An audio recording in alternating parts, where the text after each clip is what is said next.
Dritarja magjike. Një grua e sëmur shikonte çdo ditë nga dritarja e saj spitalore. Një burr i panjohur pikturonte çdo mëngjes një peizazh të ri në xhamin e saj, një fushë me lule, një ylber, një liçen me mjellma. Ajo nisi të shërohej. Kur doli nga spitali, e pyeti për burrin që vizatonte. Mjekët i thanë: ai është i verbër. Vetëm imagjinata e tij vizatonte në zemrën tënde.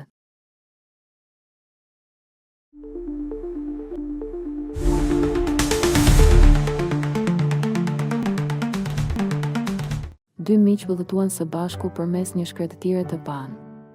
Rruga e tyre ishte e vështirë, duke vënë në provë durimin dhe lidhjen e tyre. Në një moment, ata debatuan ashpër. I zemëruar, njëri shok e goditi tjetrin në fytyrë. Shoku që u godit u ndje thellësisht i lënduar. Pa thënë asnjë fjalë, ai u ul në gjunin dhe shkroi diçka në rër. Ai shkroi: "Sot, shoku im më i mirë më goditi me shuplak." Ata vazhduan udhëtimin e tyre. Më vonë, arritën në një oazë. Ndërsa notonin, shoku i tij që ishte goditur filloi të mbytej. Por shoku i tij e nxori shpejt, duke i shpëtuar jetën. Pasi u shërua, shoku i shpëtuar këtë herë nuk shkroi në rër. Ai gjeti një gur të madh dhe gdhendi me kujdes fjalën e të. Ai gdhendi: "Sot, shoku im më i mirë më shpëtoi jetën." Shoku i tij u habit nga kjo. Ai pyeti: "Pse shkrove në rër kur të lëndova, por në gur kur të shpëtova?" Shoku i shpëtuar buzëqeshi butësisht. Ai u përgjigj: "Kur dikush na lëndon, duhet ta shkruajmë në rër. Erat e faljes mund ta largojnë lehtësisht." Ai vazhdoi: "Por kur dikush bën diçka të mirë për ne, ne duhet ta gdhendim në gur. Asnjëherë nuk mund ta fshij kurrë." Ky veprim i thjesht u mësoi atyre një mësim të fuqishëm. Falni dhimbjet shpejt, duke i lënë të veniten si fjalët në rër. Mbani mend mirësitë për gjithmonë, duke i gdhendur në zemrën tuaj si fjalë të gdhendura në gur.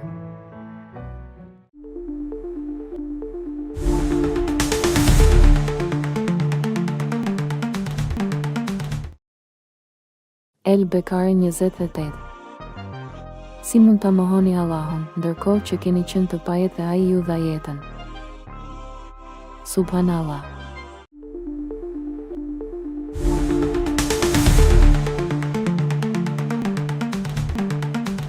Fëmia dhe yjet detar, çdo veprim i mirë ka vlerë. Një djalë i vogël po hidhte yje detar në oqean që të mos vdisnin në breg. Një burr i tha: "Nuk mund t'i shpëtosh të gjithë. Nuk ka kuptim." Djali u përkul, mori një tjetër yll dhe tha: "Për këtë ka kuptim." Mesazhi: nuk mund ta ndryshojmë gjithë botën menjëherë, por mund të ndryshojmë botën e dikujt.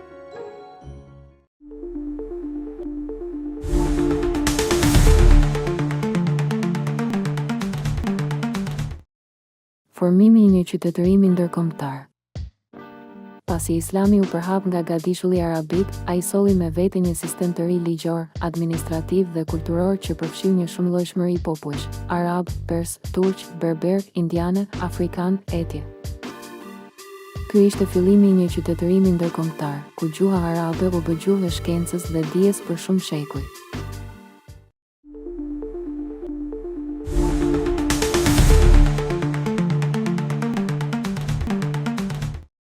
Gruaja universitare, Fatima Al-Fihri. Në vitin 859, Fatima Al-Fihri, një grua nga Maroku, themeloi Universitetin Al-Qarajiri në qytetin Fez. Ky është universiteti më i vjetër në botë që vazhdon të funksionojë edhe sot.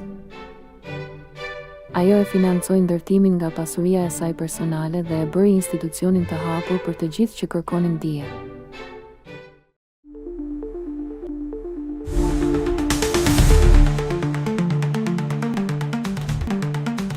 Historia e monedhës së vetme. Një njeri i varfër kishte vetëm një monedhë. Kur dëgjoi se po mblidheshin ndihma për një familje që kishte humbur gjithçka në zjarr, ai e hodhi atë monedhë në kutinë e ndihmës dhe iku shpejt. Dikush e pa dhe e pyeti më vonë: "Pse dhe gjithçka që kishe?" Ai tha: sepse ata humbën shtëpinë. Unë kam ende shpresën. Mësimi. Kur zemra është e mbushur me besim, ajo jep pa frikë. Ai që ka shpresë, ka pasurinë më të madhe.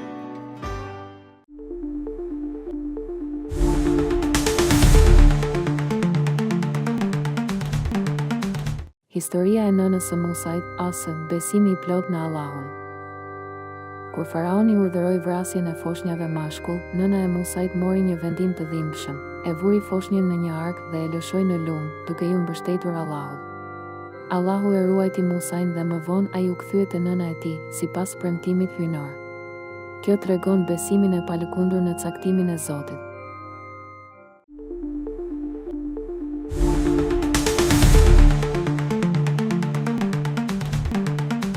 Imam Aliu dhe fqinji i krishterë. Biseda e tyre rrjedhte lehtë ndërsa udhëtonin krah për krah. Mbrëmja ishte e qetë dhe hapat e tyre ishin të qëndrueshëm. Përfundimisht, rrugët e tyre u ndanë. Burri tjetër u kthye për të ndjekur rrugën e tij, duke u përgatitur të ndahej nga Imam Aliu. Ai i dha lam të mirën dhe filloi të ecte në rrugën e tij të ndarë. Imam Aliu e pranoi largimin e tij. Megjithatë, ndërsa burri largohej, Imam Aliu vazhdoi të ecte për krah tij. Ai e shoqëroi burrin për një distancë të shkurtër përgjatë rrugës së tij të re. Burri e vuri re këtë dhe u ndal, duke u kthyer nga Imam Aliu me një vështrim konfuz. Ai u habit nga kjo prani e vazhdueshme. Ai e pyeti Imam Aliun, pse ende ecën me mua? Rrugët tona janë ndarë tani dhe ti duhet të shkosh në rrugën tënde. Imam Aliu u përgjigj me një shpjegim të butë. Ai zbuloi parimin që fshihej pas veprimit të tij. Kjo është mirësjellja e Islamit, tha ai. Mësohet që kur ecni me një mik, duhet ta shoqëroni atë për një pjesë të udhëtimit të tij, edhe pasi rrugët tuaja të ndahen. Ky akt i vogël tregoi një mësim të thellë për mirësjelljen. Ai tregoi vlerën që i jepet shoqërisë dhe respektit. Kjo thekson rëndësinë e shfaqjes së mirësisë në çdo bashkëveprim. Mirësjellja nuk ka të bëjë vetëm me momentet e nevojshme, por edhe me gjestet që tregojnë kujdes. Kjo histori shërben si një shembull i bukur. Na mëson hirin dhe konsideratën që inkurajohen në marrëdhëniet tona me të tjerët.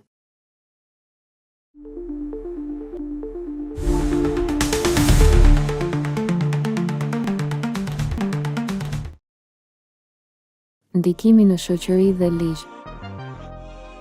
Shkollat e jurisprudencës, fiqh, u zhvilluan, Hanefi, Maliki, Shafi, Hanbeli. U ndërtuan vakfe, institucione bamirësie që mbështesnin shkollat, spitalet dhe jetimoret. Gratë kishin të drejta pronësie, arsimimi dhe trashëgimie më herët se në shumë vende perëndimore.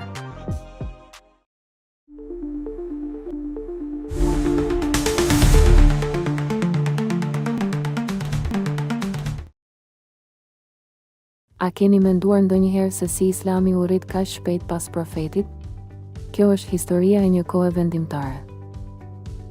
Pas vdekjes së profetit Muhammed, paqja qoftë mbi të, 4 udhëheqës të jashtëzakonshëm udhëhoqën komunitetin e sapo lindur musliman. Këta ishin kalifët e drejtë, Ebu Bekri, Umeri, Uthmani dhe Aliu. Nga viti 632 deri në vitin 661 të erës sonë, kjo epokë dëshmoi një rritje të jashtëzakonshme. Islami u përhap me shpejtësi në të gjithë lindjen e mesme, në Persi, Egjipt dhe në territore të gjera në Afrikë dhe Azi. Përtej zgjerimit, ata krijuan sisteme administrative thelbësore. Kjo periudhë ruajti unitetin fillestar të botës muslimane, duke hedhur themelet për qytetërimin e ardhshëm islamik. Ky vështrim i shkurtër vetëm sa prek sipërfaqen e kësaj epoke transformuese. Shqytuni më thellë në jetën dhe trashëgimin e këtyre udhëheqësve të shuar dhe ndikimin që ata patën në histori. Eksploroni detajet e pasura të kësaj periudhe themelore.